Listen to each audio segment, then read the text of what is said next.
नमस्कार दोस्तों। आज हम लोग सामान्य विज्ञान टॉप 10,000 एमसीक्यू सीरीज के इस तीसरे भाग में जीव विज्ञान से संबंधित कुछ चुनिंदा प्रश्नों को विस्तार से समझने वाले हैं। पिछले दो भागों में हमने सामान्य विज्ञान से संबंधित मिश्रित प्रश्नों को देखा और समझा। जो लोग भी अभी तक पिछले वीडियोस को नहीं देख पाए हैं वो इन्हें जरूर देख लें ताकि उनसे कोई भी महत्वपूर्ण प्रश्न छूट न जाए। तो आइए शुरू करते हैं बायोलॉजी का फर्स्ट क्वेश्चन। पानी मिट्टी से जड़ों में जिस भौतिक प्रक्रिया द्वारा गुजरता है उसे कहा जाता है विसरण, वाष्पोत्सर्जन, अवशोषण, परासरण, उपयुक्त में से कोई नहीं या उपयुक्त में से एक से अधिक। विसरण में क्या होता है? मान लीजिए कि दो तीन टाइप के गैसेज हैं, किसी जार में डाल दिया गया तो कुछ टाइम बाद एक दूसरे में घुल मिल जाएंगे, मिश्रित हो जाएंगे। तो जिस भौतिक प्रक्रिया के द्वारा ये एक दूसरे में मिश्रित होती हैं तो उस प्रक्रिया को डिफ्यूजन यानी विसरण बोलते हैं। वाष्पोत्सर्जन क्या होता है? जैसे कि नाम से ही क्लियर है, वाष्प का उत्सर्जन। तो जैसे पौधे के ये जो पत्ते हैं इसमें छोटे छोटे छिद्र होते हैं, तो उन छिद्रों को स्टिमेटा बोलते हैं। तो जो भी नमी प्राप्त होता है इन जड़ों से, इस पौधों को जो भी नमी प्राप्त होता है वो जलवाष्प के रूप में यहाँ से इस छिद्र के थ्रू बाहर वायुमंडल में निकल जाते हैं। तो इसी को ट्रांसपीरेशन या वाष्पोत्सर्जन बोलते हैं। और परासरण में क्या होता है? निम्न विलय सांद्रता क्षेत्र से उच्च विलय सांद्रता क्षेत्र की तरफ स्वतः विसरण होता है। और अवशोषण में जैसे मान लीजिए कि कॉटन है, उसको पानी में डुबाएंगे तो पानी खींच लेगा, तो ये ऑब्जॉर्व कर लेता है, तो इसी को अवशोषण बोलते हैं। यहाँ पे सही उत्तर होगा परासरण, जिसको ऑस्मोसिस बोलते हैं। और जस्ट इसका अपोजिट होता है रिवर्स ऑस्मोसिस, RO जो बोलते हैं। RO वाटर सुने होंगे, तो ये घरों में जो पानी को शुद्ध करने के लिए इक्विपमेंट लगाया जाता है, डिवाइस लगाया जाता है, वो RO वाटर जो बोलते हैं। इसका जस्ट उल्टा होता है, ऑस्मोसिस का उल्टा प्रोसेस होता है उसमें। H1N1 विषाणु का प्राय समाचारों में निम्नलिखित में से किस एक बीमारी के संदर्भ में उल्लेख किया जाता है? AIDS, bird flu, dengue, swine flu. AIDS तो HIV वायरस की वजह से होता है, बर्ड फ्लू H5N1 की वजह से, और डेंगू होता है एडिस एजिप्टी मच्छर के। डेंगू तो सबको पता है मच्छर काटने से होता है। और स्वाइन फ्लू H1N1। तो सही उत्तर तो स्वाइन फ्लू होगा। बट आप इसको याद कैसे करेंगे? इसमें देखिए H5N1 और H1N1 दोनों लगभग कॉमन टाइप का है। थोड़ा सा कंफ्यूजिंग है कि एक में H5 है, एक में H1 है। तो ये कई बार कंफ्यूजन होता है कि कौन सा बर्ड फ्लू होगा, कौन सा स्वाइन फ्लू होगा। इसको याद करने का तरीका ये है कि जब बर्ड फ्लू की बात है तो बर्ड कैसी होती है? झुंड में उड़ती है। तो झुंड में बर्ड की संख्या एक होगी कि एक से ज्यादा होगी? ज्यादा होगी। तो जब एच में ज्यादा 5 लगने की बात होगी तो ये बर्ड के साथ लगेगा। जब बर्ड आए तो बर्ड का झुंड याद करिए। बर्ड से मतलब बर्ड का झुंड, और झुंड में एक से संख्या ज्यादा यानी एच में एक नहीं 5 लगेगा। तो बच गया सिंगल वाला, सिंगल वाला स्वाइन फ्लू का। तो इस टाइप से आप याद करके रख सकते हैं। आमतौर से भोजन किस में पचता है? लीवर, पेट, बड़ी आंत, छोटी आंत। सही उत्तर होगा छोटी आंत। अब देखिए यकृत में क्या होता है? भोजन पाचन का सबसे कठिन भाग वसा को तोड़ने के लिए पीतरस का स्रावन लीवर करता है। ठीक है, सबसे कठिन भाग कौन सा होता है? कई बार ऐसा भी पूछ सकता है, तो वसा होता है। और पेट में क्या होता है? भोजन के साथ पाचक रसों को मिलाकर तोड़ना, यहाँ पे सारा सब छोटा छोटा टूट जाता है। और बड़ी आंत में क्या होता है? छोटी आंत से स्थानांतरित अपाच्य भोजन से पानी को अवशोषित करना, बड़ी आंत में ये काम होता है। और छोटी आंत में भोजन से मिलने वाले लगभग सभी पोषक तत्वों को रक्त प्रवाह में अवशोषित करना, यानी मुख्य काम जो पोषक तत्व लेना है वो छोटी आंत में होता है। भोजन जनरली क्या होता है? बड़ा अघुलनशील खाद्य यौगिक होता है, वो पहले फिर छोटा होता है, पेट में जाके छोटा छोटा टूट के हो जाता है। फिर उसके बाद मेन जो उसके घटक हैं वो रक्त प्लाज्मा में अवशोषित हो जाते हैं, वो होता है छोटी आंत में। तो सही उत्तर होगा इसमें डी। कौन सा अंग एक ग्रंथि नहीं है? अधिवृक्क, एक तो ग्रंथि है, जिगर, पीयूष, ये भी एक ग्रंथि है, पिताशय। तो सही उत्तर होगा डी। डी पिताशय जो है ग्रंथि नहीं है, जिगर भी ग्रंथि है। ग्रंथि क्या होता है? ग्रंथि कोशिकाओं का एक ऐसा समूह है जो शरीर के विकास के लिए आवश्यक हार्मोन व प्रोटीन का स्राव व संश्लेषण करती है, इसे को ग्रंथि बोलते हैं। और ये देखिए कुछ महत्वपूर्ण ग्रंथियां जो है, पीयूष जो होता है ग्रंथि दिमाग में होता है, ब्रेन में। थायराइड ये गले के पास में होता है। और थाइमस जो होता है छाती के पास में। और पेट में होता है अधिवृक्क, एड्रिनल जिसको बोलते हैं, ये ग्रंथि पेट में होता है। और जिगर में कई बार कंफ्यूजन होता है कि ये ग्रंथि है कि नहीं, तो ये मनुष्य शरीर की सबसे बड़ी ग्रंथि है, ये ध्यान रखें। मानव शरीर में प्रोस्टेट डैश है, संयोजी ऊतक, ग्रंथि, झिल्ली, मांसपेशी। सही उत्तर क्या होगा? ग्रंथि। प्रोस्टेट भी एक ग्रंथि होता है। Cas9 प्रोटीन क्या है? लक्ष्य साधित जीन संपादन, यानी जिसको बोलते हैं टारगेटेड जीन एडिटिंग में प्रयुक्त आणविक कैंची। रोगियों में रोगजनकों की ठीक ठीक पहचान के लिए प्रयुक्त जैव संवेदक। एक जीन जो पादपों को पीड़क प्रतिरोधी बनाता है। आनुवंशिकता रूपांतरित फसलों में संश्लेषित होने वाला एक शाकनाशी पदार्थ। सही उत्तर होगा ए। ये टारगेटेड जीन एडिटिंग में प्रयुक्त एक आणविक कैंची को Cas9 प्रोटीन के नाम से जानते हैं। पौधों में जड़ों से ऊपर की तरफ पानी और पोषक तत्वों को ले जाने के लिए जिम्मेदार ऊतक निम्नलिखित में से कौन सा है? अब इसमें ऑप्शन है फ्लोएम, पत्ता, जाइलम, स्टोमेटा। फ्लोएम क्या करता है? पौधे के हरे भाग में पौधे के बाकी हिस्सों में प्रकाश संश्लेषण के दौरान तैयार घुलनशील कार्बनिक यौगिकों को स्थानांतरित करता है।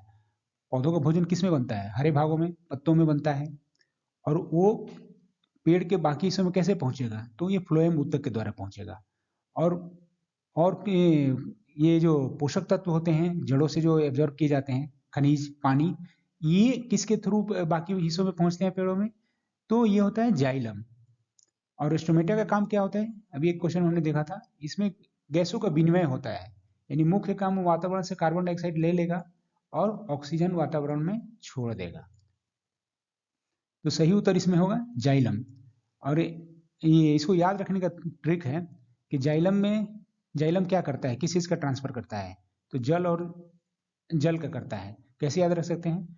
ज से जल होता है और ज से जाइलम होता है। तो इस टाइप से याद कर सकते हैं कि जाइलम जल का ट्रांसफर करेगा एक जगह से दूसरी जगह। अब फ्लोएम, तो फ्लोएम फ से होता है। अब फूड भी फ से होता है। फूड कहाँ बन रहा है? हरे भाग में, पत्तों में। तो जो भी प्रकाश संश्लेषण के दौरान वो पत्तों में, हरे भागों में भोजन तैयार होता है पेड़ के लिए, वो फ्लोएम के द्वारा, फ्लोएम ऊतक के द्वारा दूसरे भागों में पहुंचाया जाता है। इस टाइप से इसको याद कर सकते हैं। पौधे का तना पौधे के सभी हिस्सों में भोजन वितरित करने में तथा डैश में भी मदद करता है।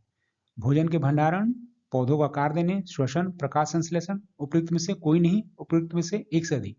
तो तना क्या करेगा? भोजन के भंडारण में मदद करेगा। सही उत्तर होता है भोजन के भंडारण। सार्वभौमिक स्वीकार्य रक्त समूह है ए, बी, ए, बी, ओ। उपयुक्त में से कोई नहीं, उपयुक्त में से एक से अधिक। सही उत्तर होगा ए, बी। क्यों ये सार्वभौमिक स्वीकार्य रक्त समूह है? क्योंकि ये दोनों प्रकार के एंटीजन इसमें ए और बी मौजूद होता है। और सार्वभौमिक रक्त स्वीकार्य रक्त समूह का मतलब क्या हुआ? ये किसी भी रक्त समूह के व्यक्ति से रक्त स्वीकार कर सकता है। इसके अलावा अन्य जानकारी देखते हैं। सार्वभौमिक दाता रक्त समूह मतलब किसी को भी रक्त दे सकता है, वो कौन सा है? O negative. ये भी हो गया सबसे एक्सेप्ट करने वाला, और ओ नेगेटिव सबको देने वाला। इसके अलावा एक और क्वेश्चन कई बार पूछा जाता है कि सार्वभौमिक प्लाज्मा दाता कौन है? खाली रक्त की बात करेगा तो ओ नेगेटिव हो गया, अब प्लाज्मा की बात करेगा तो ये ए बी होता है, सार्वभौमिक प्लाज्मा दाता। यानी ए बी सार्वभौमिक स्वीकार्य रक्त समूह भी है, लेकिन प्लाज्मा देने की जब बात आएगी तो ए बी सबको प्लाज्मा दे सकता है। निम्नलिखित में से कौन कीट नहीं है? मकड़ी, घरेलू मक्खी, खटमल, मच्छर। सही उत्तर होगा मकड़ी। अच्छा, कीट क्या होते हैं? अधिकांश कीड़ों के जो होते हैं पंख होते हैं। जू, सिल्वरफिश, फायरब्रेड, पंखीन कीट समूह के कुछ उदाहरण हैं। डैश में विटामिन डी सबसे ज्यादा होता है। बिनौला, जिसको कॉटन सीड भी बोलते हैं, इसके तेल में, जैतून के तेल में, कॉड लिवर तेल में, सूरजमुखी के तेल में। तो इसमें आप ये देखेंगे कि बिनौला, जैतून और सूरजमुखी के तेल, इन तीनों में एक कॉमन विटामिन होता है, विटामिन ई। ठीक है। और आपका इसमें कॉड लिवर यानी मछली के तेल में विटामिन ए, डी और ओमेगा 3 फैटी एसिड होता है। तो विटामिन डी किस में आ गया? कॉड लिवर तेल में। तो सही उत्तर डी हो, सी हो। सर्टोली कोशिकाएं किस अंग में पाई जाती हैं? अंडाशय, वृक्क, यकृत, वृषण। तो बहुत आसान सवाल है ये, इसका सही उत्तर होगा डी। सर्टोली कोशिकाएं का काम क्या होता है? ये शुक्राणु को उत्पादन प्रक्रिया में हेल्प करना, मदद करना। हमारी आंखों में लेंस का काम क्या है? आंखों को ढकना, मस्तिष्क की छवियों के संदेश भेजना, आंख की फोकल दूरी को बदलना, चोट से आंखों की सुरक्षा करना। लेंस का काम क्या रहेगा? फोकल दूरी से संबंधित होता है, तो आंख की फोकल दूरी को बदलने का काम करता है लेंस। सही उत्तर सी होगा। गुणसूत्रों की वंशागत का सिद्धांत दिया था वाल्डेयर, मेंडल, सूटन एवं बेवेरी, मुलर। सही उत्तर होगा सूटन एवं बेवेरी। बाकी लोग का देखते हैं क्या काम था इनका।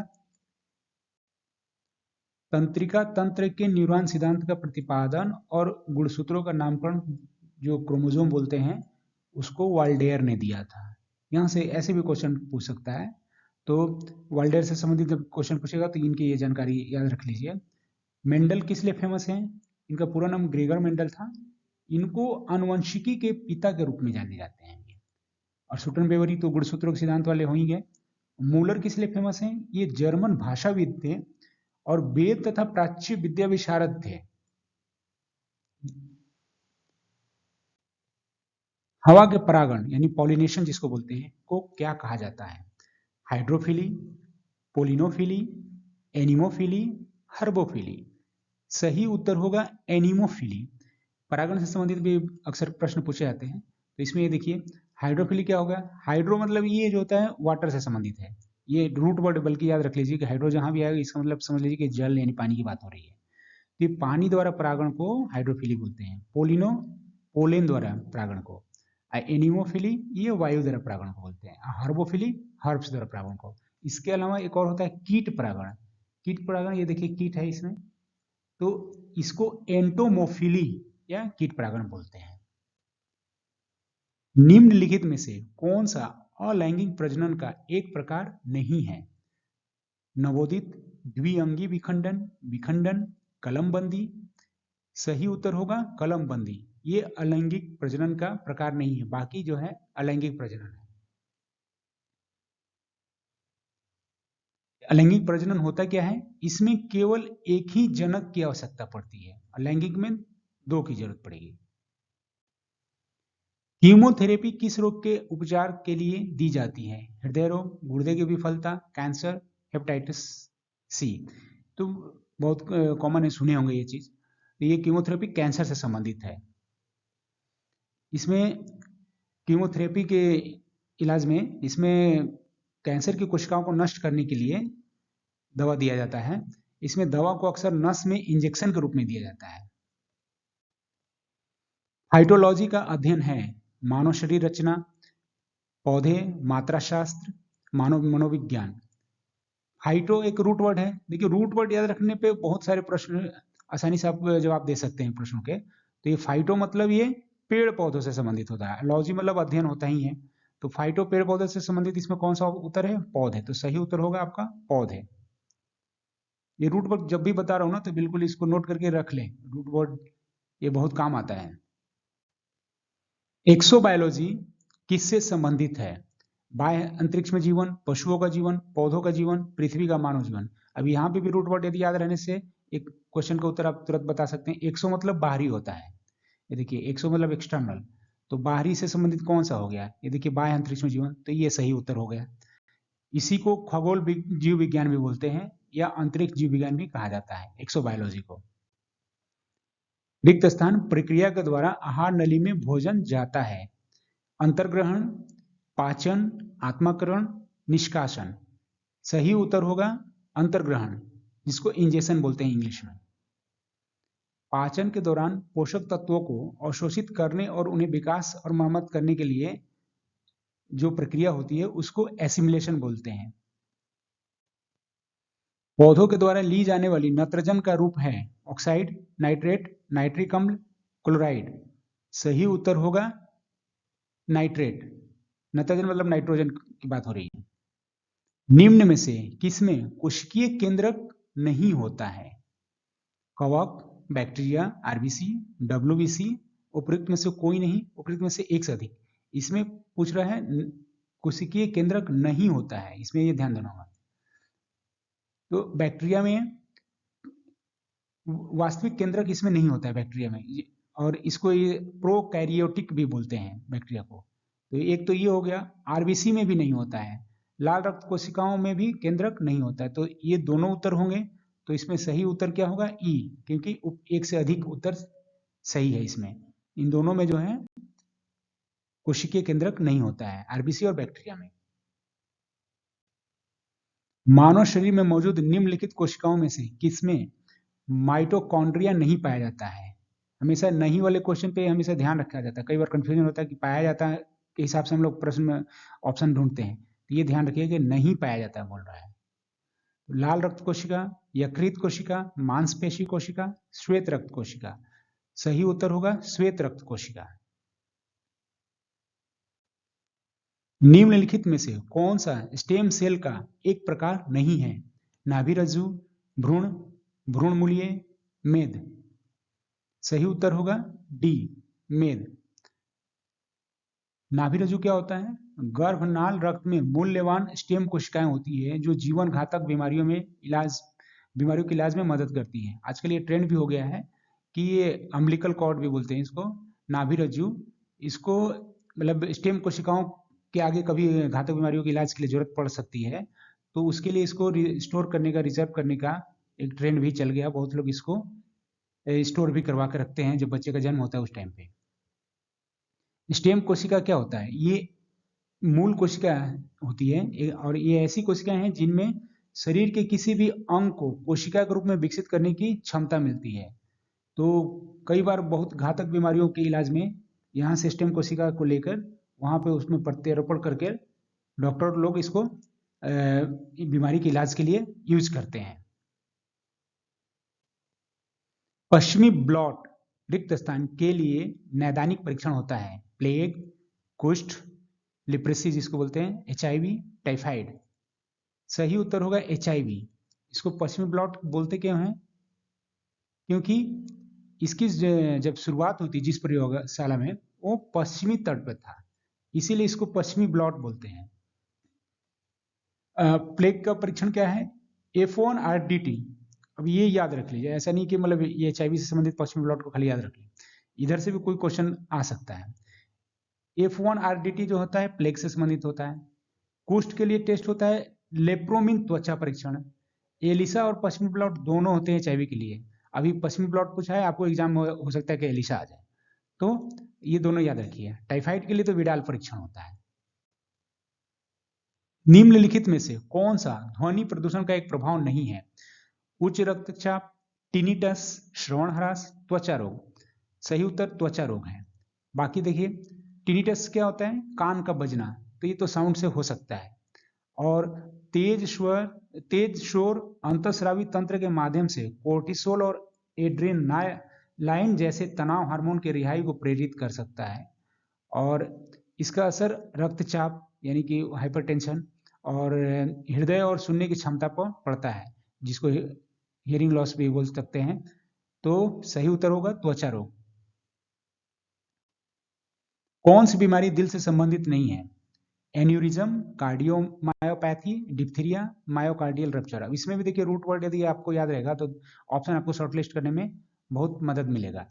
अब ये देखिए, कार्डियो मतलब हार्ट होता है, तो कार्डियो इसमें आ रहा है, तो ये तो हार्ट से संबंधित हो गया। कार्डियल मतलब कार्डियो से संबंधित, यहाँ पे भी है वर्ड मायोकार्डियल रप्चर, तो ये भी हार्ट से संबंधित हो गया। इसमें पूछ रहा है दिल से संबंधित नहीं है, तो ये दोनों ऑप्शन तो नहीं होने वाले हैं। ठीक है, अभी एन्यूरिज्म डिप्थीरिया में से कोई होगा। तो एन्यूरिज्म क्या होता है? धमनी विस्फार या रक्त वाहिका की दीवार में कमजोरी। यदि आपको मालूम है कि धमनी विस्फार से संबंधित एन्यूरिज्म, तो ये भी तो हार्ट से संबंधित हो जाएगा।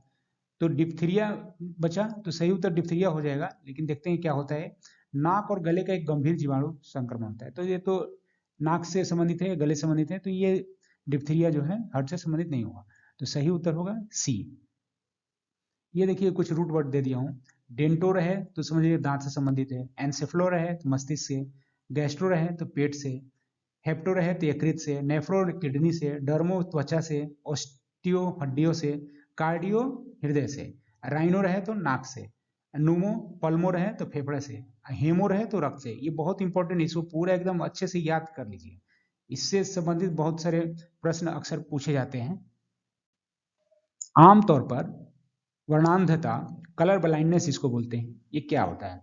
एक आनुवंशिक प्रकृति होती है, गैर आनुवंशिक स्थिति होती है, जीवन शैलीगत बीमारी होती है, प्रकाश में अनावरण के कारण। सही उत्तर होगा ए, एक आनुवंशिक प्रकृति होती है। कलर ब्लाइंडनेस जो होता है जेनेटिक्स होता है। ये कुछ और भी डिजीज हैं जो जेनेटिक्स होते हैं, यानी कि आनुवंशिक प्रकृति के होते हैं। टर्नर सिंड्रोम, डाउन सिंड्रोम, इस टाइप के प्रश्न पूछे जाते हैं। अभी आपको ये कलर ब्लाइंडनेस का दिख रहा है, इसमें पता चला कि प्रोजेरिया पूछ दिया, तो वो भी जो है आनुवंशिक प्रकृति का होता है। पटाउ सिंड्रोम, हीमोफीलिया भी आनुवंशिक होता है, अल्जाइमर भी होता है। तो ये सारे बिल्कुल याद करके रख लीजिए। अब ये देखिए, एक क्वेश्चन करने पे आपको कितने क्वेश्चन बन गए, इसमें 10 से ऊपर क्वेश्चन बन जाते हैं। तो ये पूरा इतने टाइम में ही आपको बहुत सारी इन्फॉर्मेशन दी जा रही है, लेकिन आपको ऊपर डिपेंड बहुत करता है, आपको कितना याद करते हैं, कितना प्रैक्टिस करते हैं। तो सारी इन्फॉर्मेशन मैंने रिसर्च के थ्रू इसको दिया है कि कभी इससे पूछेगा, कभी मंगोलिज्म से पूछेगा, तो बिल्कुल इसको अच्छे से याद करते हुए जाना है। एक वयस्क मानव के शरीर में औसतन कितने लीटर खून होता है? 3, 4, 5, 6? ये तो सबको पता होगा, सही उत्तर सी होगा, 5 लीटर। मानव शरीर में सामान्य रक्त प्रतिशत शरीर के वजन का लगभग 7% होता है। लीटर में पूछा तो 5 लीटर हो गया, लेकिन शरीर के वजन का यदि प्रतिशत पूछ ले तो ये 7% होता है। सीटी स्कैन के लिए कौन सा सही नहीं है? अब ये देखिए, ये हमेशा कई बार लोग इसमें कंफ्यूज होते हैं। नहीं है प्रश्न दिया रहता है, लोग ढूंढते हैं कि कौन सा सही है, तो ये इसमें फिर से देखिए, कई एक्सरे छवियों को जोड़ता है, ये तो सही हो। स्कैनिंग अक्सर दर्दनाक होता है। मेडिकल टेस्ट क्यों इतना दर्दनाक बनाएगा? जनरली ऐसा कोई टेस्ट तो नहीं है रहता है नॉर्मली कि इतना कोई दर्दनाक होगा, तो सही उत्तर ये हो सकता है। बाकी देखते हैं, 3D क्रॉस सेक्शनल व्यू उत्पन्न करता है, हाँ इसमें तो रहता है। सामान्य और असामान्य संरचनाओं सबकी पहचान करता है, बिल्कुल ये डिफॉर्मिटी देखने के लिए कि कुछ गड़बड़ नहीं है, उसी के लिए जांच किया जाता है। तो सही उत्तर तो बी होगा, स्कैनिंग अक्सर दर्दनाक होता है, ये गलत है। मतलब ये सीटी स्कैन दर्दनाक नहीं होता है। सीटी स्कैन करने में एक्सरे किरणें प्रयोग में ली जाती हैं, और ये जो होता है, इस टाइप का एक व्हील टाइप का एक मशीन होता है सीटी स्कैन में, और यहाँ पे एक बेड टाइप का रहता है। इस पे पेशेंट को ऐसे लेटाया हुआ है, तो यहाँ पे स्लाइड करके अंदर भेजा जाता है, और यहाँ पे एक्सरे किरणें आकर इसका स्कैनिंग करती हैं, जिस भी पोर्शन का स्कैन करना हो। तो ये सीटी स्कैन पूरा सेटअप है सीटी स्कैन मशीन का। सही उत्तर इसमें बी होगा। मानव शरीर में लैंगारहैंस के आइलेट कहाँ पाए जाते हैं? छोटिया, अग्नाशय, पेट, दिल? सही उत्तर होगा पैनक्रियाज, मतलब अग्नाशय। ये प्रश्न अक्सर पूछा जाता है। ये अग्नाशय है, यहीं पे ये लैंगारहैंस के आइलेट पाए जाते हैं। मानव स्पाइनल कॉलम डैश हड्डियों से बना है? 33, 42, 44, 53? सही उत्तर होगा 33। इसकी बात की रही है। ये जो है, ये सारे स्पाइनल कॉर्ड है, तो इसमें एक एक जो देख रहे हैं ना, ये हड्डी, इन हड्डियों की बात हो रही है कि कितनी हड्डियां हैं। ये 33 है। निम्नलिखित में से कौन सा सीधे कोलेस्ट्रॉल का उल्लेख नहीं करता है? मतलब कोलेस्ट्रॉल मेंशन नहीं रहता है। कम घनत्व वाले लिपोप्रोटीन, इसमें तो रहता है, और उच्च घनत्व वाले प्रोटीन, लिपोप्रोटीन, रिसेस फैक्टर, डिब्बाबंद प्रोटीन कोट?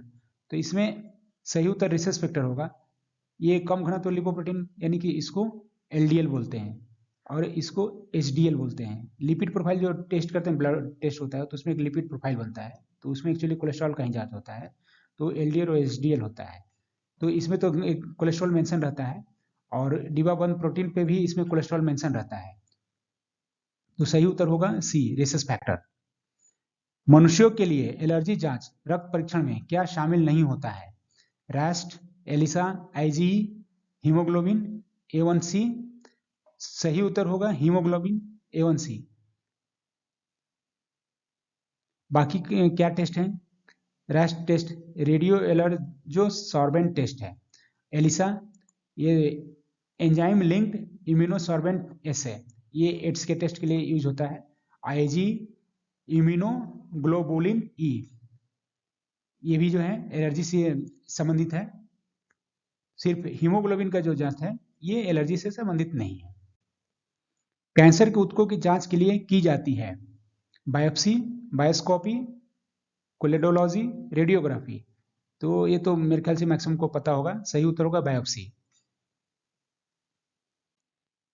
आंतरिक गति निर्धारक मानव शरीर के निम्नलिखित अंगों में से कहाँ स्थित होता है? दिमाग, दिल, गुर्दा, यकृत। सही उत्तर होगा दिल। ये क्या होता है आंतरिक गति निर्धारक? ये हार्ट हो गया। तो इसके यहाँ पे एक हो जाता है दाहिने साइड में, एसे नोड बोलते हैं इसको, एसे नोड होता है, यही गति निर्धारक का काम करता है। इसको एसे नोड को साइनोएट्रियल नोड भी बोलते हैं। ये आंतरिक गति निर्धारक इसको कहा जाता है। यह क्या होता है? एक कोशिकाओं का एक समूह होता है जो कि दाएं एलिंद के ऊपरी हिस्से में स्थित होता है। ये दायां एलिंद हो गया और यहाँ पे एसे नोड स्थित होता है। यही आंतरिक गति का निर्धारण करता है, मतलब कि हार्ट कितना स्लो या फास्ट धड़केगा। और जब कभी इसमें खराबी आ जाती है तो हृदय की धड़कन या तो बढ़ जाती है या तो घट जाती है, एबनॉर्मल हो जाता है। तो उसको नॉर्मल बनाने के लिए एक डिवाइस लगाते हैं जिसको पेस मेकर बोलते हैं। ये एक बैटरी चालित उपकरण होता है जो हृदय को बहुत धीमी या तेज धड़कने से रोकता है। तो ये बहुत इंपॉर्टेंट क्वेश्चन है, इसको अच्छे से समझ लीजिएगा। पसीने वाली ग्रंथियां मानव शरीर के किस अंग में मौजूद होती हैं? गुर्दा, यकृत, अग्नाशय, त्वचा। सही उत्तर होगा त्वचा। सिरोसिस रोग शरीर के किस अंग को प्रभावित करता है? मस्तिष्क, जिगर, हृदय, गुर्दा। ये तो सुने होंगे, लीवर सिरोसिस बोला जाता है एक डिजीज। तो ये लीवर क्या होता है? जिगर होता है। तो ये जिगर से संबंधित है। सही उत्तर जिगर होगा। भोजन से प्राप्त ऊर्जा को कैसे मापा जाता है? ऊर्जा तो हमेशा कैलोरी में ही मापा जाता है। कैलोरी होता है, जूल होता है, लेकिन भोजन से प्राप्त ऊर्जा कैलोरीज होगा। केल्विन तो तापमान होता है, टेम्परेचर, और फैट तो अलग ही चीज है। और एम्पियर्स जो है विद्युत धारा का यूनिट है।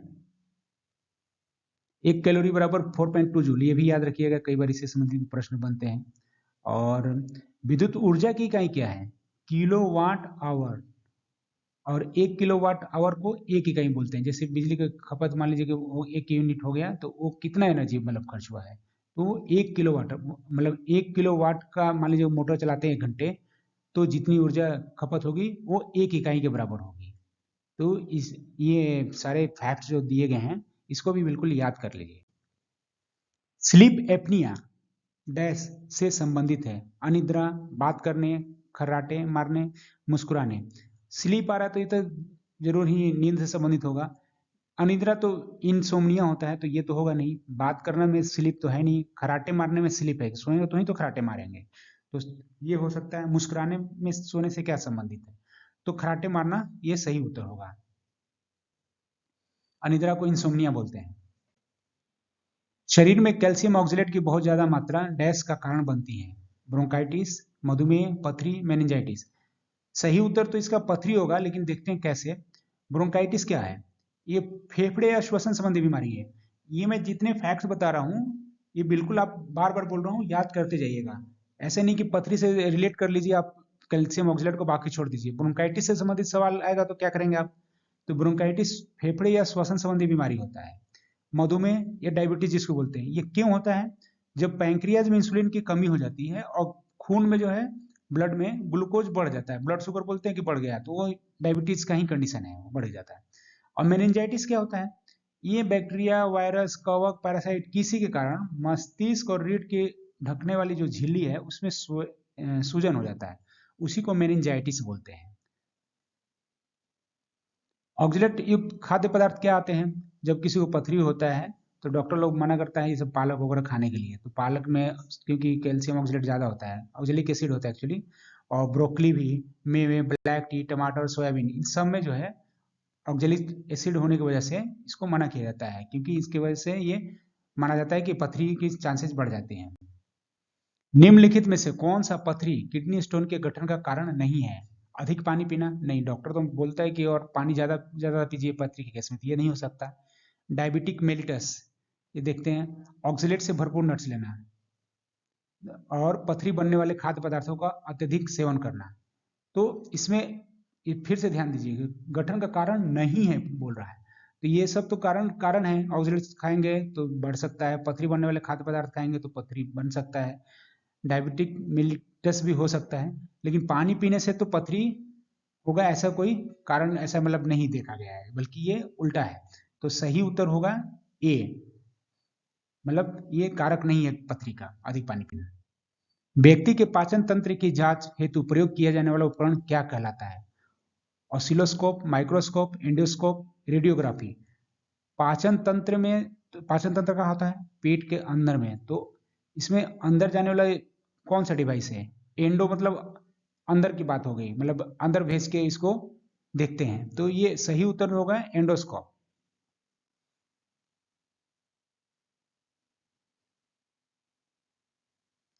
ये एंडोस्कोप की पिक्चर दिखाया गया है।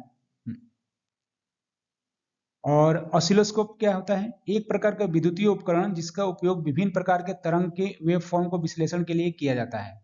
माइक्रोस्कोप क्या होता है? सूक्ष्मदर्शी को ही माइक्रोस्कोप बोला जाता है इंग्लिश में। और रेडियोग्राफी ये एक्सरे है।